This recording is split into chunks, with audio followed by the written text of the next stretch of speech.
जय हिंद फ्रेंड्स, मैं आदित्य स्वागत करता हूं आपका आपके अपने चैनल स्टडी विद आदित्य में। दोस्तों, आज हम इस चैनल के माध्यम से करंट अफेयर्स की बात करेंगे। आज 2 अक्टूबर 2023 है और आज हम लोग 2 अक्टूबर 2023 के महत्वपूर्ण करंट अफेयर्स के बारे में चर्चा करेंगे। चलिए आज की वीडियो शुरू करते हैं। आज का हमारा पहला सवाल है, हाल ही में देश के पहले कार्टोग्राफी संग्रहालय जॉर्ज एवरेस्ट का उद्घाटन कहाँ किया गया है।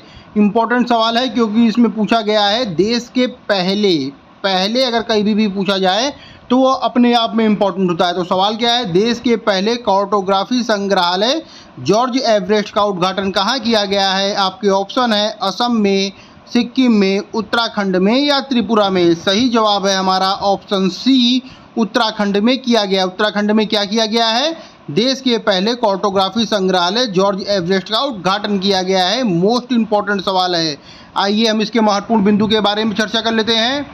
इसमें महत्वपूर्ण बिंदु में यह बताया गया है कि उत्तराखंड के पर्यटन और संस्कृति मंत्री सतपाल महाराज ने विश्व पर्यटन दिवस के अवसर पर, कब किया है, विश्व पर्यटन दिवस के अवसर पर उत्तराखंड के मसूरी के सुरम्य शहर में जॉर्ज एवरेस्ट कार्टोग्राफी संग्रहालय का उद्घाटन किया है। तो इसमें यह भी महत्वपूर्ण बिंदु है कि कहाँ पर किया है, तो ये किया है उत्तराखंड के मसूरी के सुरम्य शहर में किया है। क्या किया है, जॉर्ज एवरेस्ट कार्टोग्राफी संग्रहालय का उद्घाटन किया गया है। बहुत ही अच्छा और बहुत ही इम्पोर्टेंट सवाल है। आइए अगला प्रश्न देखते हैं। प्रश्न संख्या 2 है, बिहार राज्य का दूसरा टाइगर रिजर्व किस जिले में स्थापित किया जाएगा। ये भी अच्छा सवाल है, इम्पोर्टेंट सवाल है।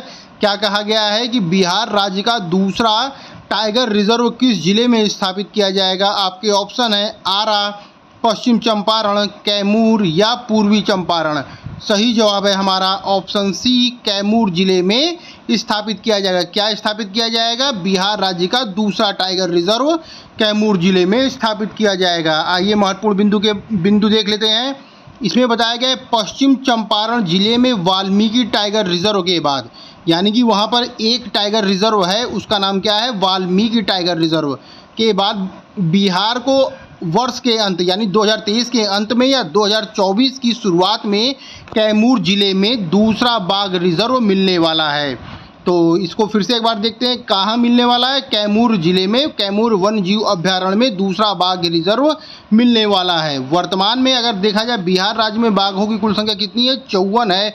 और उसमें तीसरा महत्वपूर्ण बिंदु ये बताया गया है कि कैमूर वन्य जीव अभ्यारण्य बिहार का सबसे बड़ा वन्य जीव अभ्यारण्य है, जो कैमूर और रोहतास जिले में फैला हुआ है और इसकी स्थापना की गई है कब, 1980 में। इम्पोर्टेंट सवाल है, पूछ सकता है कि कैमूर वन्य जीव अभ्यारण्य जो कि बिहार जिले में है उसकी स्थापना कब की गई है। तो कब आएगा आंसर में हमारा, 1979 में की गई है, 1979 में की गई है। आइए अगला प्रश्न देखते हैं। भारत ने एशियाई खेल 2023 में करीब 41 वर्ष बाद किस खेल विधा में स्वर्ण पदक अपने नाम किया है। इंपॉर्टेंट सवाल है। क्यों इंपॉर्टेंट सवाल है, क्योंकि इसमें 41 वर्ष बाद इन्होंने स्वर्ण पदक पाया है। तो वो कौन सा खेल है, ऑप्शन दिया गया है इसमें, घुड़सवारी में, तीरंदाजी में, बास्केटबॉल में या हॉकी में। तो सही जवाब है हमारा ऑप्शन ए, घुड़सवारी में पाया गया है। क्या पाया गया है, स्वर्ण पदक है। और कितने वर्ष बाद, करीब 41 वर्ष बाद पाया गया है भारत ने अपने एशियाई खेल में। आइए महत्वपूर्ण बिंदु के बारे में चर्चा कर लेते हैं।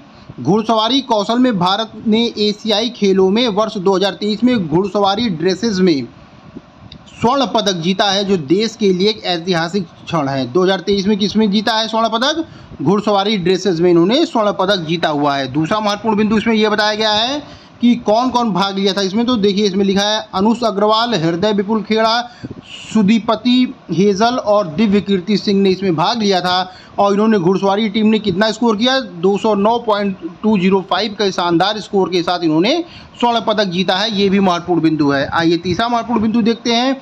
इन्होंने बताया कि यह जीत जो भारत को मिली है वह 41 साल के लंबे सफ़र के बाद मिली है, क्योंकि इससे पहले इन्होंने कब जीता था, 1982 के ऐतिहासिक खेलों में जीता था। और उस बार इन्होंने पहली बार ही घुड़सवारी में हिस्सा लिया था और पहली बार ही स्वर्ण पदक जीत लिया था।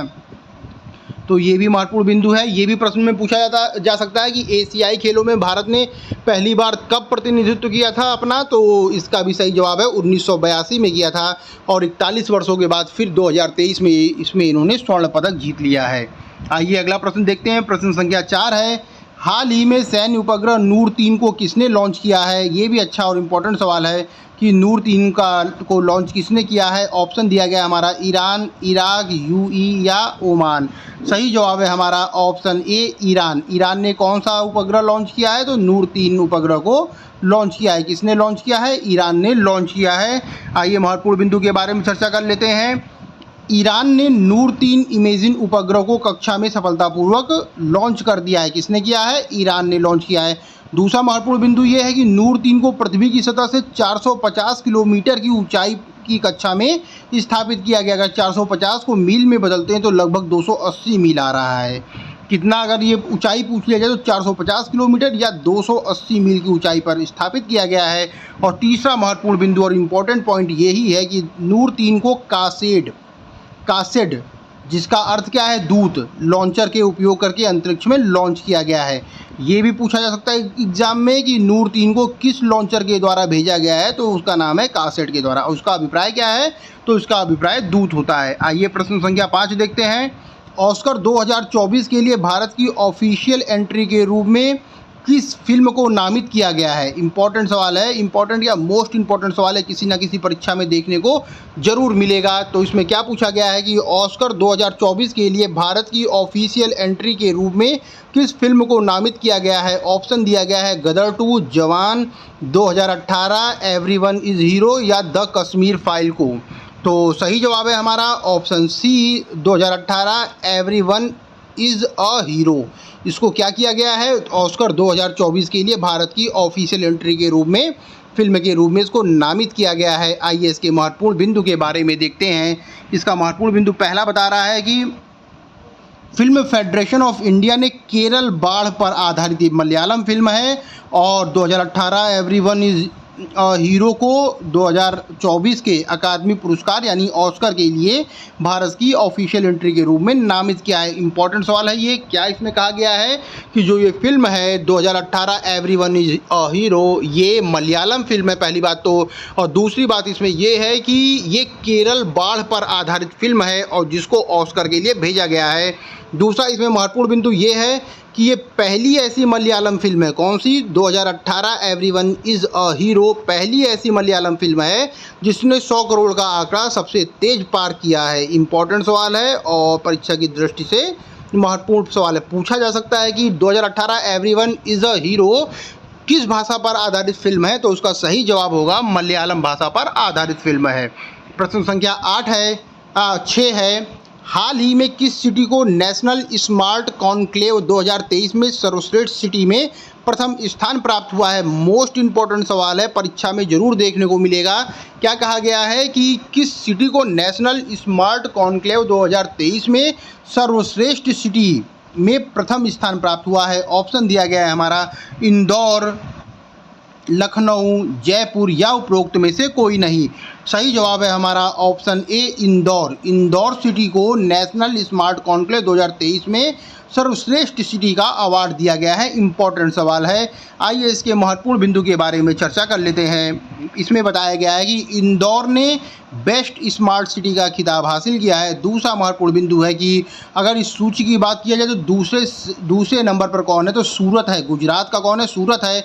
अगर तीसरे नंबर की बात किया जाए तो आगरा है, उत्तर प्रदेश का आगरा है। यानी कि पहले नंबर पे इंदौर, दूसरे नंबर पे सूरत और तीसरे नंबर पे आगरा शहर इसमें है। इंपॉर्टेंट सवाल है, पहला, दूसरा, तीसरा भी इसको याद कर लीजिएगा।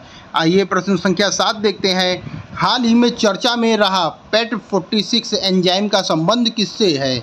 पेट 46 एंजाइम का संबंध इसमें पूछ रहा है, किससे है। इंपॉर्टेंट सवाल है। आपके ऑप्शन दिया गया है प्लास्टिक बोतल विनिष्टीकरण से, कोरोना वैक्सीन से, या तीसरा बताया गया इसमें चावल की ये नई किस्म है या संचार उपग्रह है। तो सही जवाब है हमारा ऑप्शन ए प्लास्टिक बोतल विनिष्टीकरण से संबंधित है। क्या संबंधित है, पेट 46 एंजाइम का संबंध किससे है? तो ये सही जवाब है प्लास्टिक बोतल विनिष्टीकरण से है। और इसके बारे में एक महत्वपूर्ण बिंदु ये भी है कि ये बहुत सी तेज और तीव्र गति से प्लास्टिक बोतल को नष्ट कर दे रहा है, उसका विनिष्टीकरण कर दे रहा है। ये बहुत ही अच्छा, बहुत ही इंपॉर्टेंट सवाल था।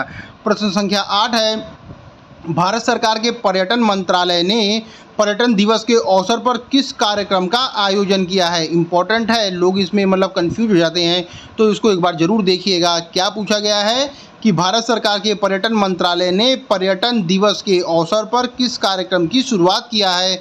ऑप्शन दिया है इसमें travel for future, travel for world, travel for India या ट्रैवल फॉर लाइफ। सही जवाब है हमारा option D, travel for life. क्या है? ट्रैवल फॉर लाइफ, यानी कि भारत सरकार के पर्यटन मंत्रालय ने पर्यटन दिवस के अवसर पर ट्रैवल फॉर लाइफ कार्यक्रम का आयोजन किया है। इंपॉर्टेंट सवाल है परीक्षा की दृष्टि से। आइए प्रश्न संख्या 9 देखते हैं। हाल ही में दिवंगत हुए MS स्वामीनाथन का उपनाम क्या है? बहुत ही अच्छा सवाल है, बहुत ही इंपॉर्टेंट सवाल है। पूछा गया है MS स्वामीनाथन को और किस नाम से जाना जाता है? ऑप्शन दिया गया है श्वेत क्रांति के जनक, या भारत के टाइगर मैन, या फिर हरित क्रांति के जनक, या भारत के जल पुरुष। सही जवाब है हमारा ऑप्शन सी, हरित क्रांति के जनक। MS स्वामीनाथन को हरित क्रांति के जनक के रूप में भी जाना जाता है और यही इनका उपनाम भी है। आइए महत्वपूर्ण बिंदु के बारे में चर्चा कर लेते हैं। पहला बताया गया है स्वामीनाथन हरित क्रांति के वैश्विक नेता थे। बहुत ही अच्छा इंपॉर्टेंट सवाल है, पूछ लेगा और एग्जाम में जरूर आ सकता है ये वाला प्रश्न।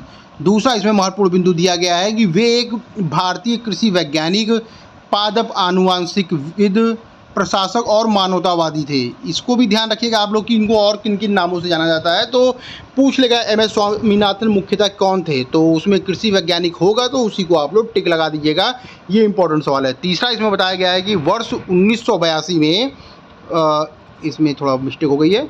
वर्ष 1982 में उन्हें फिलीपींस में अंतर्राष्ट्रीय चावल अनुसंधान संस्थान का पहला एशियाई महानिदेशक बनाया गया था। अगर पूछा जाए कि अंतर्राष्ट्रीय चावल अनुसंधान संस्थान का पहला एशियाई महानिदेशक किसे बनाया गया था, तो उसका सही जवाब होगा MS स्वामीनाथन को बनाया गया था, जिन्हें हरित क्रांति का जनक कहा जाता है। और चौथा महत्वपूर्ण बिंदु ये है कि MS स्वामीनाथन का 98 वर्ष की आयु में 28 सितंबर 2023 को चेन्नई में, कहाँ उनकी मृत्यु हुई है? चेन्नई में उनका अपने घर पे निधन हो गया है। तो बहुत अच्छा सवाल था, एक बार फिर से इसको ध्यान दीजिएगा कि MS स्वामीनाथन को अन्य किस नाम से जाना जाता है, तो उनको जाना जाता है हरित क्रांति के जनक के रूप में जाना जाता है। और ये कृषि वैज्ञानिक थे और ये पहले अंतर्राष्ट्रीय चावल अनुसंधान संस्थान के महानिदेशक थे, पहले एशियाई महानिदेशक थे। आइए आज का अंतिम और 10वां प्रश्न देखते हैं। हाल ही में किस राज्य सरकार ने पहाड़ी जिलों में अफसफा को 6 महीने के लिए बढ़ा दिया है? इम्पॉर्टेंट है, जो अफसफा है ये एक कानून है जो कि अशांत क्षेत्रों में लगाया जाता है। मतलब अशांत, जहाँ पे बहुत ज़्यादा हिंसा हो रही है तो उन शहरों में लगाया जाता है। तो आपके ऑप्शन दिया गया है इसमें नागालैंड, मणिपुर, मिज़ोरम या सिक्किम। सही जवाब है हमारा ऑप्शन बी, मणिपुर। मणिपुर में कौन सा कानून अभी लगा दिया गया है? अफसफा कानून को अभी लगाया गया है 6 महीने के लिए और बढ़ा दिया गया है। कितने महीने के लिए बढ़ाया गया? तो 6 महीने के लिए बढ़ा दिया गया है। इंपॉर्टेंट प्रश्न है ये परीक्षा की दृष्टि से आप लोग देखिएगा। और आइए हम इसके महत्वपूर्ण बिंदु के बारे में चर्चा कर लेते हैं।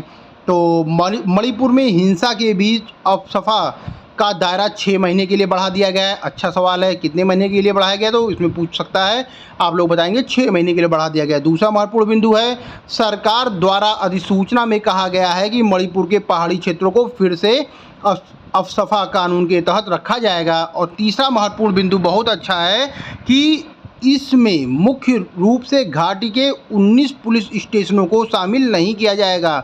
सवाल में पूछा जा सकता है कितने पुलिस स्टेशनों को शामिल नहीं किया गया है, तो उसका सही जवाब होगा 19 पुलिस स्टेशनों को इसमें शामिल नहीं किया गया है। आइए चौथा महत्वपूर्ण बिंदु देखते हैं।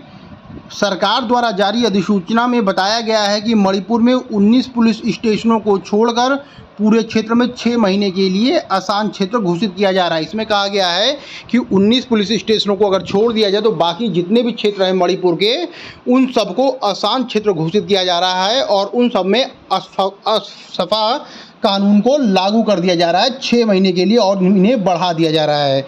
अगला महत्वपूर्ण बिंदु है कि अफसफा कानून 1 अक्टूबर 2023 से प्रभावी होगा। जो इस बार जो 6 महीने के लिए बढ़ाया गया है तो कितने कब से लागू हो रहा है? 1 अक्टूबर 2023 से लागू हो गया है। इंपॉर्टेंट सवाल है याला भी।